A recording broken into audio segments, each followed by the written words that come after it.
I predicted the Blues this past season. They won, okay? So I am right. As wrong as this looks, I will be somewhat correct in this.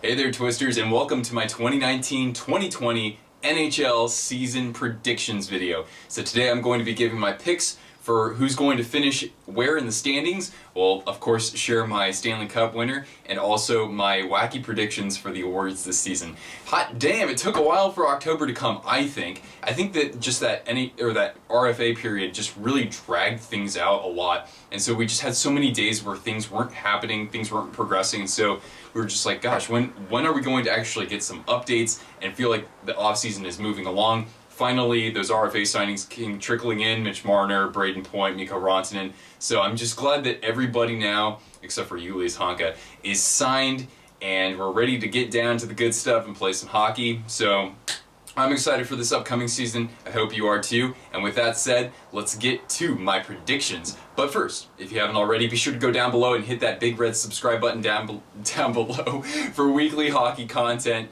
And yeah, without further ado, let's get to the predicting. Okay, so before I make my predictions, just want to set some ground rules here. First of all, this is just my take. You know, I'm not an insider, I'm not an expert, so I just hope that you respect that. Of course, disagree with me. I want you to disagree because these picks are kind of zany. I wanted to differentiate from some of the other content out there and what the NHL analysts are saying. So please, disagree, don't disrespect. That's how we make things friendly around here. Number two, I pump the brakes on the preseason. I don't really pay attention as to what's happening there unless there's a huge injury because really that doesn't translate into the regular season so much. Similarly, I don't get too high on the rookies because we don't know how many games these guys are going to play, when they're going to get called up, what sort of ice time that they're expected to get. So I don't predict the Calder Trophy winner either because I just don't really follow that and I can't be confident in predicting something like that. And as I mentioned earlier, I intend to deviate from other content out there, other analysts, make things a little bit interesting because there have been so many predictions up until this point. And of course, lastly, I'm curious to know your thoughts in the comments below. Okay, so here we go, division by division. Let's do that. Take a deep breath because there might be some surprises out there, okay? And I'm not trying to bash on a single team individually. This is just my take, okay? So here we go. Central Division in 3, 2, 1, skadoosh. Okay, so highlighted teams are the ones who are making the playoffs, all right? So at number 1 at the top, I've got the Dallas Stars, a very good team defensively. Their goaltending was excellent this past season as well, and I don't see why it can't be again. So I think that the additions of Pavelski, even Corey Perry and Andrei Shakera, along with the development of Rope Hintz, I think that should help this team win the Central Division. In second place, I've got the St. Louis Blues, Stanley Cup champions or defending champions. Fundamentally, they've been a very good team the past 2 seasons, and that core has matured even more over that time. Defensively, they're still a solid team. Now they get some more productivity from Justin Falk at the back line. Tarasenko, I think he's still due for that season, repeating maybe 2015, 2016, where he puts it together for a full 82 games. I still like what St. Louis offers in their overall game, so I'm going to pick them in second. Number 3, I've got Colorado. Colorado is a team that could actually make a case for winning that division. I still think that they're a little young and developing on defense, so that may take a little while, not to mention Grubauer hasn't started more than half a season at a time, so it's a bit of a question mark with goaltending, although he was really good in the playoffs. So I still think that they're a solid playoff team, don't get me wrong. In years from now, they're going to be great. Number 4, this is my surprise pick. I got the Chicago Blackhawks, and I mean, they might not finish this high. They could finish at the bottom for all I know. I just like some of the moves they made in the offseason, getting Calvin DeHaan. I think that they've built out their depth overall at forward too. DeBrincat, of course, is becoming an elite goal scorer. Patrick Kane had a fantastic season, and they responded really well to Jeremy Colleton. Not to mention, if Corey Crawford is at least good to play around half the season, you got Robin Lehner as well, coming off a great year with the Islanders. I mean, I think this team could actually surprise big time, even if they don't make the playoffs. So I had to kick a team out. In this case, I kicked out Nashville. I just don't like the way that they ended the season. Their power play, it leaves a lot to be desired. And, losing PK Subban, that some people might argue that would actually help them versus hurting them. I just think that you're losing some of that edge, some of that productivity from the back line. So if I had to choose a team who's going to get out, and I hate to say this to a Peter Laviolette team, I'm going to choose Nashville. Winnipeg at number 6. I was going to put them at number 7, and then they retained Laine and Connor, but missing so many players from defense last season and Dustin Byfuglien, there's just been a lot of turnover and turmoil for this team. They could still be pretty good though, because they have a great top 6. But yeah, I'm just not feeling it with Winnipeg at this moment. And Minnesota I have at the bottom. I still like some of the players they have on defense, but their depth scoring is actually pretty poor. In net, they're still pretty good. But the thing is that a new GM comes in, Bill Guerin, and I think that he'll want to start making some bigger changes once his team falls out of contention. I wouldn't be too surprised if they moved on from Boudreau in the middle of the season. That's just my take. Okay, going to the Pacific Division. Here we go. So, in first place, I'm picking the Vegas Golden Knights, 102 points. The reason why I got Vegas on top is just a brilliant top 6. I think Mark Stone just makes this team completely lethal and elevates them to a contender status. Assuming that Fleury is 100% healthy, he's still a fantastic goaltender. So, he's a workhorse even at his age. So I think that that's enough to even give them the Pacific. I still think the Pacific is still kind of weak. You got a couple teams who are rising up in their capabilities, but nonetheless, I think Vegas might still be the class. I think their defensive depth is definitely a point of weakness, but the defensive play from the forwards I think is still pretty exceptional. So Vegas I've got at number 1. Number 2, I've got Calgary, and some people think they might actually fall off. The thing is that I don't have any teams from Western Canada making the playoffs except for them, so I had to make sure I kept one team from Western Canada in there. Mark Giordano, just a terrific all-around defenseman. He had a fantastic year offensively this past season. They retained Kachuk. They retained Andrew Mangiapane. And yeah, they're just a good team top to bottom with defensive depth and defensive talent as well. Goaltending, Cam Talbot, David Riddick, I'm not entirely sure. So maybe that's what separates them between second and first, but I still think this is a very good team, even if they do fall off a little bit from last year. Number 3, so I wanted to, again, make things interesting. Number 3, this is if they don't get injured, even though Antti Raanta is already kind of like faltering a little bit. I like the Arizona Coyotes. I've liked them the last couple of seasons, honestly. I really liked how they brought in Nick Schmaltz, even though Dylan Strome has turned out really well with Chicago. Bringing in Phil Kessel is a great acquisition there. Oliver Ekman-Larsson, I think, is going to actually look more like the OEL from maybe about 3 or 4 years ago. So I think that Arizona's going to start putting it together. Now they got their coach, they've got a core, they got depth as well. Vinny Hinostroza comes to mind. This is a team that has more depth than you would think, and with fantastic goaltending, whether that's coming from Raanta or Hill or Kemper, I think this team has what it takes to take the next step. Coming in at number 4, I've got the San Jose Sharks. I just can't imagine the Sharks not making the playoffs. I know that you could say the same thing about Nashville, but with the Sharks, they still, even though they lost Joe Pavelski, along with Donskoy and Nyquist, who they got in the trade deadline last year, and Justin Braun, actually, somebody we don't frequently talk about, I just think that they still are so stacked offensively with Timo Meier, Logan Couture, Tomas Hertl, Brent Burns, Erik Karlsson, and Karlsson is feeling healthy now. He's ready to roll. This team can still put up tons of goals. Defensively, I think that they'll be stronger than they were this past season because they've got Bob Bugner now that he's come back from Florida as an assistant coach. They were a much better team defensively when he was there. I like that. With goaltending, I still think that that's a question mark, although I think with Bugner's system, you're going to see improvements all around, including from Martin Jones. So I think that he's not going to be like stealing the show, but I still think that he'll be a serviceable starter. So San Jose number 4. Number 5, I've got the Vancouver Canucks, and I think that if they put everything together, kind of best case scenario, I do think that they could maybe even contend for a wild card. Of course, you got Pettersson and Besser now that he's back. Besser, though, I hope that he's able to recover from his concussion and play a full, complete season. I think that bringing in Myers helps the team, although that doesn't necessarily solve defensive lapses that they might experience this season. But nonetheless, I think that Markstrom would be certainly a dark horse pick for the Vezina, especially if all things are going right for this team. He had a fantastic year. They can have him in net 55 games out of the season and then just continue to nurture Demko's development. Number 6, I've got Edmonton. Edmonton, in the offseason, they traded for James Neal, and who knows, maybe he'll benefit from a change of scenery there. Of course, you've got two of the best players in the world in McDavid and Draisaitl. Ryan Nugent-Hopkins is still a great, he's a very good second-line center, or third-line if the wings pan out okay for Edmonton, and they're able to put Draisaitl as the second-line center there. Defensively, Darnell Nurse had a solid season last year, and I think that Edmonton's defense is actually not as atrocious as people think it to be.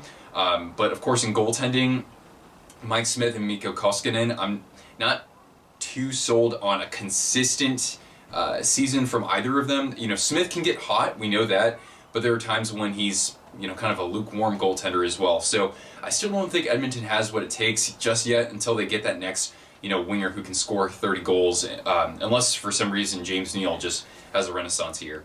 Number 7, I've got the Anaheim Ducks. Anaheim, they fell flat this past season. They parted ways with Randy Carlyle, and I mean they had no choice really. So I'm not really sure what Dallas Eakins can bring in as head coach, but it's nice to have a changing of the guard there. With Anaheim, they will. They're starting to experience a changing of the guard in terms of their personnel. It's kind of now more Rickard Rakell's team, potentially. I know Getzlaf is still kind of the grizzled veteran leader there, but nonetheless, in terms of productivity, who you rely on, you're definitely going to be relying on Rakell. Eventually, you'll be relying on Sam Steele as well. Andre Kasha, can he return to form? Can he put together an 82-game campaign? I hope so. So Anaheim, I still don't think that there's enough there just yet from their younger talent, but maybe it's just a matter of a couple of years. Of course, John Gibson in net, he's going to keep them in many games, so hopefully he doesn't wear down either. Ryan Miller, I think it's awesome that he's still playing. And then number 8, I've got the LA Kings. They didn't really do too much in the offseason to get stronger at scoring goals, so bringing in Todd McClellan, that could produce some results in that, he's worked with veteran players before and has churned out, plenty of productivity from them. But nonetheless, I just don't think that this team has what it takes to, take a step forward from where they were last year. Defensively, losing Muzzin, it hurts them. Of course, Drew Doughty is a workhorse back there. And I think that with goaltending, kind of like Arizona, no matter if they're playing Quick or Campbell, or if Cal Peterson has to come in, I still think this team can keep games close. So, again, my expectations are low for LA, but yeah, let me know in the comments if you think they'll prove me wrong otherwise. All right, now moving into the Eastern Conference, and here's what we got. Now, the Metropolitan Division, I have no idea. I have no idea how this is going to turn out. My picks could actually finish inverse for all I know. I just... Here come all the dislikes, right? So yeah, number 1, I got the Hurricanes. Hey, they finished number 1 statistically in the Metro last season. They've done just a fantastic job retooling their team. I love what Don Waddell has done. Defensively, even though they've lost now Falk and DeHaan, I still think that they're a great team, especially led by a guy that now the league is talking about in Jacob Slavin. Just statistically, probably one of the best 5 all-around defensemen in the NHL, honestly. I like the young forwards that they have there, whether that's, the kind of top-line guys like Sebastian Aho or Teuvo Teravainen, to somebody further down the depth chart. They can get good contributions from Martinook and from Warren Fogle. So overall, I just like the way that the Canes are built. I just like how they play very well in terms of puck retention and puck possession. So they take a lot of shots, but they surrender some of the fewest shots in the NHL, so that works in their advantage.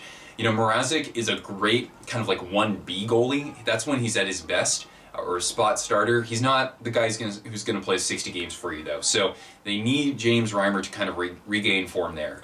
He's been kind of shaky the last couple of seasons. I know playing with Florida's defense isn't quite like it's playing with Carolina, so I think that his numbers will return a little bit to form there too. So again, it could be anybody winning this division. I'll take Carolina right now. I like the way that they're riding. Even though Justin Williams is gone, I still like the leadership they have from Jordan Staal. So that's why I've got Carolina finishing first.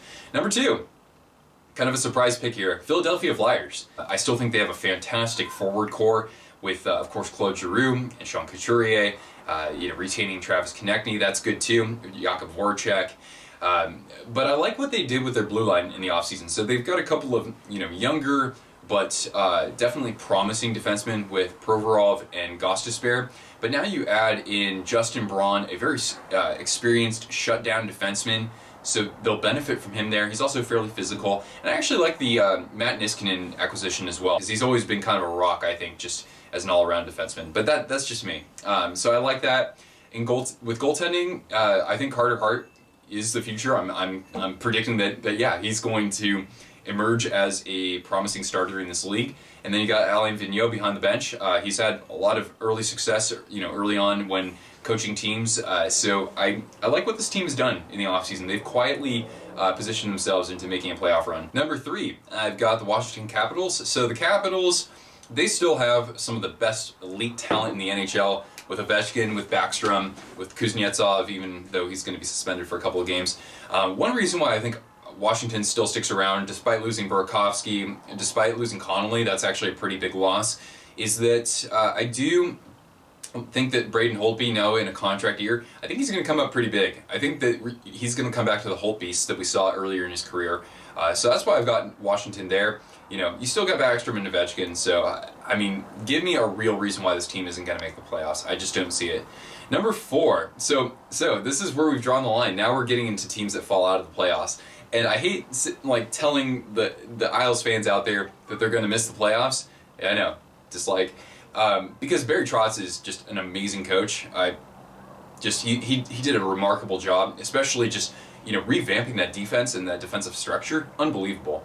That said, they lost Lehner. I know that Greiss still played exceptionally well, but when I get to why I don't really think the Islanders are going to quite emerge, I know that they have some young talent. I think Wahlstrom would be one guy to, of course, look out for. But other than that, I just don't think that that's going to emerge necessarily this year. I mean, the Isles could still be really good a couple of years from now, but as for now, I just don't think they have the firepower necessarily to compete with a couple of other teams in this division.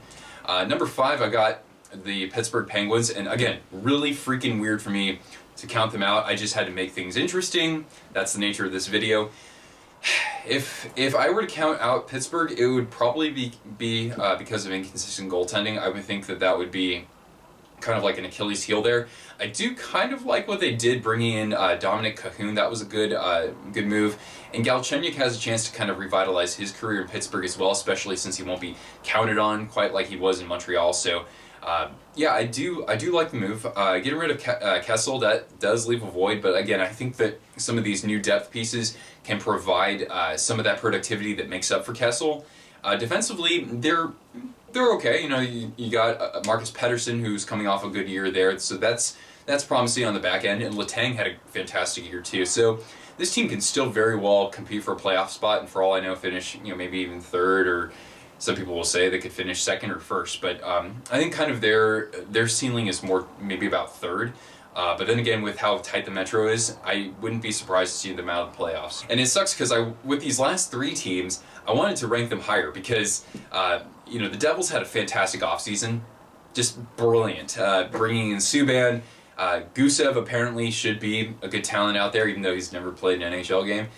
So I mean, I'm excited to see if he actually does live up to the hype somewhat. Nonetheless, you got Taylor Hall coming back, and now that he sees these new pieces in there, I have a feeling that he's going to get inked to a contract, so that's not going to become a problem in the offseason, and the team can move forward and build off some of that confidence. I like that. Corey Schneider, man, I hope that he can bounce back. Yeah, they're still kind of young in some areas. They're still a little green in some places, even if you got Jack Hughes out there making highlight reel plays. I just don't quite see it this year, but they could surprise us. So anyway, I got Jersey at 6. Number 7, I've got Columbus, and again, it sucks to put them this low because statistically, in those rankings, they were statistically the second best team in the division. John Tortorella is just he's a driven coach to say the least, and he did a really great job of making this team a playoff team for 3 consecutive years. Just now that they've lost Bobrovsky, they've lost Panarin, I think that alone kind of takes them out of it, honestly. I'm not too sold on their goaltending with Korpisalo, honestly. Defensively, they're still a great team, of course, led by Seth Jones, Werenski, Ryan Murray.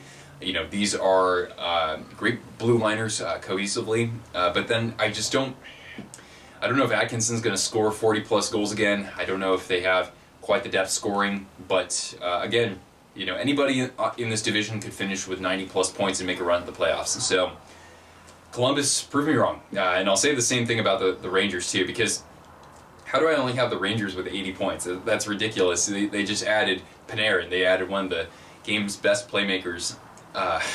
They added Jacob Trouba, so now they get some productivity from their back end. So, I mean, I think that the Rangers are definitely building towards something.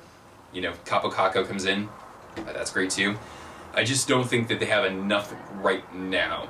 They still have some younger players. They still have some players who aren't used to, you know, getting quite as much ice time in these certain roles. So I'm not sure if the Rangers are ready to take that step forward just yet. But I think that maybe in 2 years, yeah, this could be a completely different story. The question is, you know, is Lundqvist going to be around for part of that? You know, because he's got 37 years old now. I don't know if the defense is good enough to, you know, make his job any easier necessarily. But I mean, of course, if this team makes the playoffs, I'll probably be cheering for them just to see Lundqvist get a chance to win the Stanley Cup, and I'm sure a lot of you out there would too. Last division, we got the Atlantic. So, number one, I've got the Tampa Bay Lightning, 112 points. That's a dip of 16 points from last season. I mean, I think that they're going to play well, of course. I think they're going to be a great team, considering they're pretty similar from where they were this past season. I know they lost, like, Strawman and Girardi on the back end. Hopefully Sergachev can kind of, you know, emerge this season now that he's had a couple seasons under his belt. Of course, they got Hedman still and McDonough, so defensively this is still a great team. Goaltending is still fantastic. They brought in Curtis McElhinney, so, I mean, they even got better in net as far as I can say. And then, of course, you've got the reigning Hart Trophy winner, Ted Lindsay winner, Art Ross winner, Nikita Kucherov, Stamkos has still got it going on in the regular season.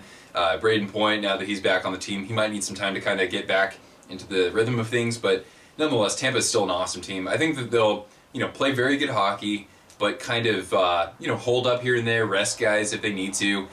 I just think they want to be as, like, you know, prepared for the intensity that they have to reach when they go into the playoffs. I think they now understand what that takes, or at least to a degree. Number two, so again, making things interesting, I'm going with these guys right here. The Coach Q's, Joel Quenneville coming in is going to make a big impact on this team. They have such a talented forward group. And the thing is that there are guys on this team that we don't talk about enough, like Frankie Vetrano, like Vincent Trocheck. I mean, look at the season he had 2 years ago. Last season he had some injury problems. You know, in addition to, of course, that top line of Barkov, Huberdeau, and Dadonov, I mean, they've got a lot of guys who can put the puck in the net. It'll be interesting to see how they adjust defensively now. They brought in Anton Strawman. That should help on a pretty nice contract for him, I gotta say. Ekblad, Yandel, yeah, they're definitely good blue liners, but defensive depth still kind of a concern. Goaltending, now they got Bobrovsky, so they should be able to win those games that they don't score 5 goals in. I think that Bob is going to fit in pretty well over there. Backup goaltender, I'm not sure if Montembeault is going to be the solution. I liked what I saw from him. I got to see him in person last season. You know, I'm curious to see where his game goes, but, you know, at this moment he's still pretty unproven. You're not entirely sure what you're going to get. But Bobrovsky's a workhorse, and this team now, I think, is pretty complete. Number 3, I've got Toronto. So Toronto, they still got that fantastic forward group. I hope this is the year that they, you know, take that next step forward in putting together a more complete team game. Defensively, you know, of course they brought in Tyson Barrie. You know, he can put up points, which is fantastic. But in terms of the defensive numbers, I just haven't seen it from these forwards so much, or excuse me, from these defensemen so much. Backup goaltending, Hutchinson's supposed to be the backup. Neuvirth, he didn't make it, so I'm kind of surprised about that. Freddie Anderson, as we know, is a workhorse, but, you know, he can't be expected to stop as many shots as Toronto is giving up. So, yeah, that's kind of what sets them apart from being kind of in a first place like Tampa. Forward group, of course, is just terrific. I know they lost Kadri, but still, when you look at center, they're still a fantastic team. And it sucks for me to, again, try to make things interesting by putting Boston at number 4, because, well, 2 years ago they were fundamentally, I think, the best or the second best team in the NHL. They slid a little bit this past season, but nonetheless, I mean, again, you look at their overall game, very solid offensively, excellent defensively, and in goaltending, whether that's Rask or Halak. So I think Boston, they just won't go away. They won't go away for any sport, really. Top line is unbelievable, right? Torrey Krug, he's got a contract here, so he's going to probably put up some big numbers to, demand quite the raise or, moving on somewhere else. So I still think Boston's pretty complete. They could win this division for all I know. And then number 5, I've got the Montreal Canadiens. So the Habs had a great year last season. I didn't follow them super closely, but I'm starting to become a little bit more interested in how they're developing because, I don't know, I saw like Max Domi interviewed, and I just really like his demeanor. He's got a great demeanor for that young team, definitely. I like how they have a healthy Shea Weber. That's fantastic. He made a nice impact when he was back and healthy. Philip Deneau is another guy who had a really good season, kind of went a little unnoticed, at least out where I live. Nobody was talking about him. So they have some players who actually have been contributing more than I think that we would have expected them to.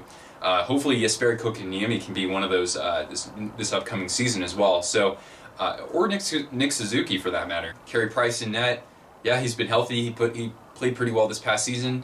Now they have a new backup in Kincaid, and that is a little bit of an upgrade over Niemi. Anyway, Montreal, I think they have what it takes to squeak in. Of course, any of those teams from the Metro could overtake them, but let's throw them a bone this year. Let's, Habs Nation, you guys get back in the playoffs. All right, number 6, I've got the Buffalo Sabres, and they were looking so hot this past season, and then they just cooled off right away. Jeff Skinner was red hot to start, and then he cooled off, but he was playing a good enough game to where the team wanted to give him a raise. Now, Jack Eichel, he's over a point per game player. That's great, but the thing is that this guy is the captain. It's time to hold this team accountable to taking that next step forward. And I'm not sure if a 21, 22-year-old captain for them can necessarily do that. Let me know otherwise in the comments below. But I think that needs to come from him this year. I think that it's becoming do or die for the Sabres team. But again, just with how stacked how top-heavy this division is, I just don't know if they can break through and overtake a team like Montreal, maybe, but Florida, with what they did in the offseason, I'm just not entirely sure. Number 7, we've got the Ottawa Senators, and they inked Shabbat. That's great. They got Brady Tkachuk had a nice rookie season, so that's all good. I don't really follow too much what happens with Ottawa just yet because I'm waiting for them to kind of build up that star talent. But it seems that they seem a little bit more committed to retaining players now. Colin White got signed in the offseason as well. So at the very least, that's going to make this locker room feel a little bit more cohesive and held together. Anthony Duclair, I think, is a guy who, he got traded around quite a bit, but I've always liked what I've seen from him. So I'm hoping that he can, be somewhere in the realm of 40 to 45 points. Ottawa, they could very well finish like in the gutter in the NHL. It could happen, but they were statistically a better team last year than the Red Wings, so that's why I've got the Red Wings in last for these predictions. Not to say that the Red Wings don't have potential to be great. It's just that some of these guys that are the future for this team, Seider, Zadina, Veleno, which is poison in Italian. They're a ways away from being, guys who are getting significant ice time for this team. Dylan Larkin had a great season last year, and I hope that he can emerge as captain. I think that maybe he would even, who knows, maybe by just being an alternate this year, he'll motivate himself even more to prove that he's worth of being a captain, and maybe the Red Wings will produce better results than what I'm expecting here. Still, I don't see enough from the defense. Goaltending-wise, Howard, he's got moments where he's really good, but he's getting up there in age a little bit. Bernier, serviceable, sure, but they don't really have, a workhorse like Vezina caliber goaltender in net who can steal games for this team necessarily, not in a night in, night out basis. So that's why I've got them at the bottom. Okay, and before I get into my playoff predictions, we're going to look at my somewhat wacky award predictions for this season. So again, I wanted to pick guys who are not front runners, who are not in the same breath as the top 3 for most of these. So bear with me, ladies and gentlemen. Here we go. So, Hart Trophy Award winner Mark Stone. I just love the impact that he made on the Golden Knights this past season. He has some ridiculous defensive numbers if you look at his takeaways to giveaways. So anyway, I think that he's a very complete player, and yeah, I'll say he helps the Knights win the division this year. The Ted Lindsay, so the award for who the players vote on as the best in the NHL. Patrick Kane, again, fantastic season last year. I think he has what it takes to get this team back into the playoffs. He had 100-plus points this past year. There's no reason why he can't do that again. Art Ross, I've got this going to Johnny Gaudreau. So I think last year I predicted Gaudreau to win the Hart before the season started. And for about 2/3 of the season, he was right there in that conversation. So I think that, he's probably at the pinnacle of his game right about now. He was nearing 100 points last season. I think he gets there. He's got a couple of great line mates in Lindholm and Monahan. And why not see Johnny Hockey take home the hardware for that? Rocket Richard winner, I've got David Pastrnak. He's the same guy I predicted this past season. So Pasta, look, he would have been there. He would have contended for the Rocket Richard if he had been healthy. He missed a handful of games last season, still scored over 30. I think this guy has what it takes to at least put in 45, honestly. I decided to pick him for the Rocket Richard to dethrone Ovechkin. Alex DeBrincat is another guy who I was considering. The Norris, I'm going to name Alex Pietrangelo my front runner for that. Just a very complete defenseman, captain of his team, obviously raised the Stanley Cup this past season. Just a great leader, great two-way defenseman. He puts up enough points to actually warrant Norris conversation. He has upside of maybe even putting in 60-plus points. So I like Pietrangelo. Why not see him win the Norris finally? And Parayko is also fantastic too, but he doesn't quite have the points that Pietrangelo does. Vezina winner, Braden Holtby. He's in a contract year. He's going to come back to form from the past couple of years. The Holt Beast is back. He's going to take this team on his back at times. He's going to get Washington back into the playoffs. I like Braden Holtby. The Jennings Trophy for team goals, fewest goals allowed. I'll pick Dallas. They were, I think, second last season or third, behind Boston and the Islanders. So, Ben Bishop was ridiculously good last season. I thought that he should have won the Vezina. That's just me. Anton Khudobin was fantastic as well. So, yeah, I think that these guys are going to be stronger than ever with Heiskanen and Klingberg and Shakira and even the defensive contributions that, Joe Pavelski can even make as well. So, Jennings will go to the Dallas Stars. My Selke winner is Philip Deneau. I wouldn't have known this had it not been for Scotian Canadian. Make sure to check out his channel. He covers the Canadiens, and he gave me he provided Deneau's stat line, and I was just like, damn, this guy plays a 200-foot game better than just about anybody, except for maybe Stone or Barkov. But I really like the contributions he's making, and of course, if Montreal gets into the playoffs, he'll be a big piece of that conversation. Jack Adams Award for Coach of the Year, I'll give that to Alain Vigneault. I think that he can make some immediate impact for the Philadelphia Flyers. He's got a lot of talent to work with over there, along with some veteran leadership that I think will definitely help them go far. And for GM of the Year, I'm going to pick Don Waddell of the Carolina Hurricanes. Just the moxie to deal away a couple of his defensemen, to get Niederreiter midway through this past season, to go out and sign Dzingel. They've made some great moves over the past couple of years, and I think that he's worthy of some recognition from the NHL. All right, so now that I've made my award predictions, let's get into my playoff predictions. So, again, just take these with a big old grain of salt because I'm going to be entirely wrong, but let's have some fun with it, yeah? All right, so round one, Eastern Conference. I've got the Tampa Bay Lightning facing off against the Canadiens, and they're going to win a round. Yes, they're going to at least win one round in these playoffs. I don't see why not. They're such a complete team. Yeah, I'll say that they kind of shake off the cobwebs from last season.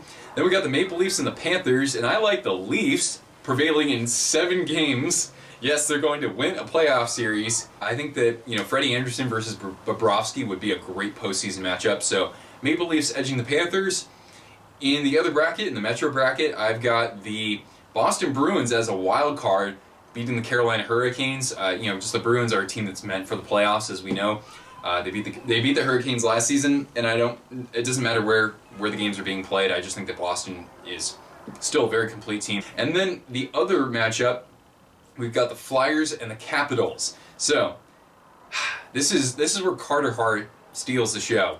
Yep, gets the Flyers into the second round. All right, now in the Western Conference, we're going to start with the Central bracket. We got the Dallas Stars over the wild card Chicago Blackhawks. Dallas just too stingy defensively, I think, and Roba Hintz scores 6 goals in that series. Yeah, I think Dallas will benefit from some of that playoff experience from Joe Pavelski as well, so they're in the next round. And then I got the Avalanche overcoming the Stanley Cup champion St. Louis Blues. Just that firepower from that top line. That would be really fun to see that go up against the Parayko and Pietrangelo and those guys as well. So I still think that Colorado is a little bit young, a little bit green defensively, but I think that they might see some contributions that we were kind of getting this past postseason from a guy like a JT Compher or Matt Nieto defensively. So anyway, I'm going to put the Avs into the second round. And then out in the Pacific, we've got round 3 against the Knights and the Sharks. That would be the 3rd year in a row. And yeah, I'm picking against my Sharks. It kind of sucks to say that. But I think that Vegas, that top 6 is just going to be too overwhelming for the Sharks. It's kind of a bad matchup for San Jose. And they really like to, the Knights are really good at getting the best of Martin Jones. So I'm going to pick them to move into the next round. And then I'm going to pick the Flames to redeem themselves from this past postseason and beat the Arizona Coyotes with home ice. So Flames, Knights, Avalanche, and Stars are into the next round. Okay, so now into the semifinals, or conference semifinals. We got the Lightning and the Maple Leafs, the battles of the blue and white. And I like the Lightning prevailing in this one as well. A little bit more of a complete team defensively, and still a great goaltending matchup. I would definitely like to see. Great, center depth as well. Nonetheless, I think Tampa just has a little bit more of a complete game. And then I like in an upset, the Philadelphia Flyers over the Boston Bruins. So I can see this getting real chippy. Yeah, absolutely. A physical series, possibly pretty low scoring as well.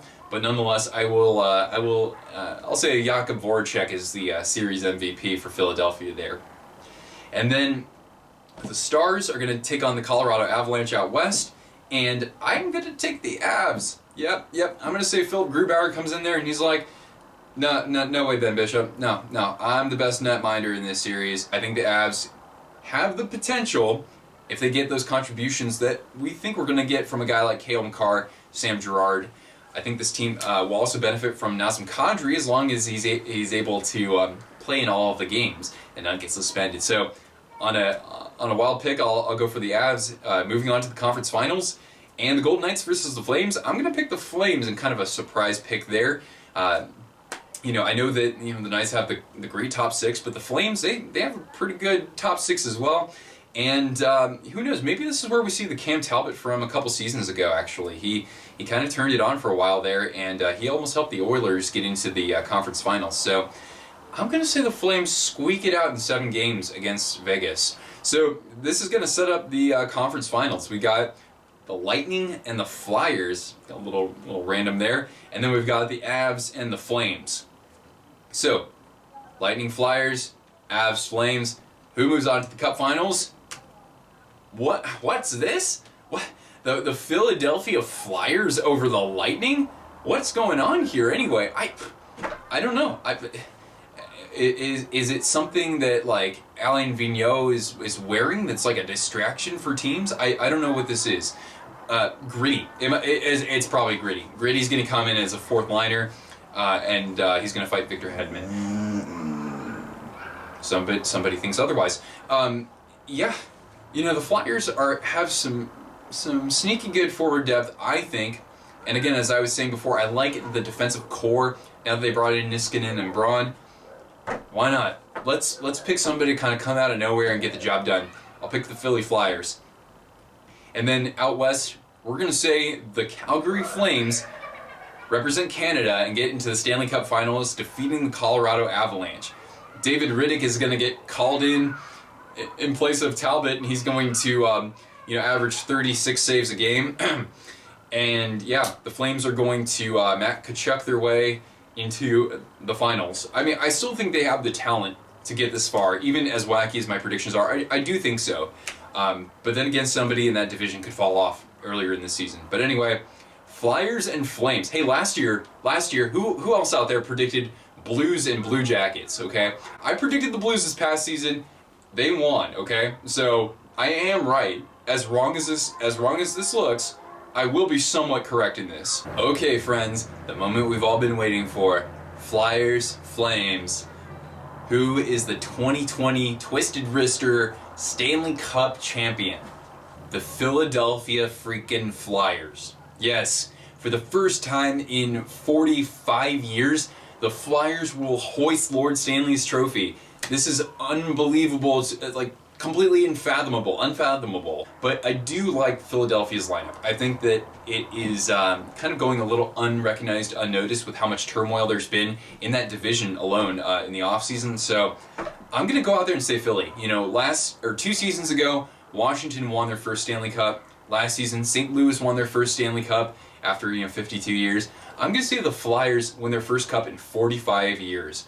My Conn Smythe winner, I will say, is, I don't know, let's go with Voracek. Jakub Voracek is going to win the Conn Smythe this season. So that's the end of my crazy predictions, guys. Again, if you want to, please let me know your predictions in the comments below. Anyway, my friends, thank you so much for watching this video. I hope you enjoyed it. If you did, give it a big thumbs up because that helps the channel. And if you haven't already, hit that big red subscribe button down below for weekly content. This has been Nick with Twisted Wrister Hockey. Thanks for tuning in. I'll talk to you again soon, and let's get ready to drop the puck.